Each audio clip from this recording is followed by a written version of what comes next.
With just a few days left before the November elections, there's a pretty good chance that your daily commute has you passing several signs like this. This year, 39 school districts in Arizona have a bond and/or override election, according to the Arizona Association of School Business Officials. But what exactly does that mean for local school districts? And why do we pretty much always see these signs around the valley near Election Day? Hi, I'm Carrie Young, senior reporter on KJZZ's Education Desk. And lately, I've been asked these questions a lot, and the simplest definition is they're a funding source for public schools. So the main source of money for public schools here in Arizona comes from the state. The specific dollar amount is worked out in the state budget each year, and the amount schools get depends on how many students are enrolled there. Then there's federal funding for programs like Title I and free and reduced lunch programs. But if a school feels like they need a little bit more, whether that's for operations or facilities, they can turn to local initiatives like bond and override elections to pull funding from local property taxes on a really local level.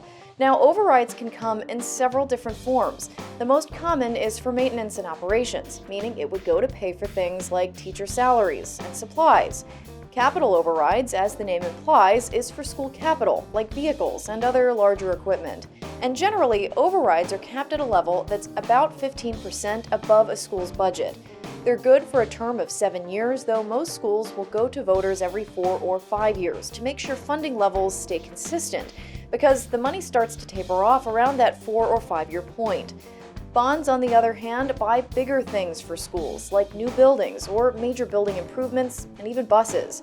If their election is successful, that greenlights the district to sell bonds to investors, and those dollar amounts can total pretty large sums.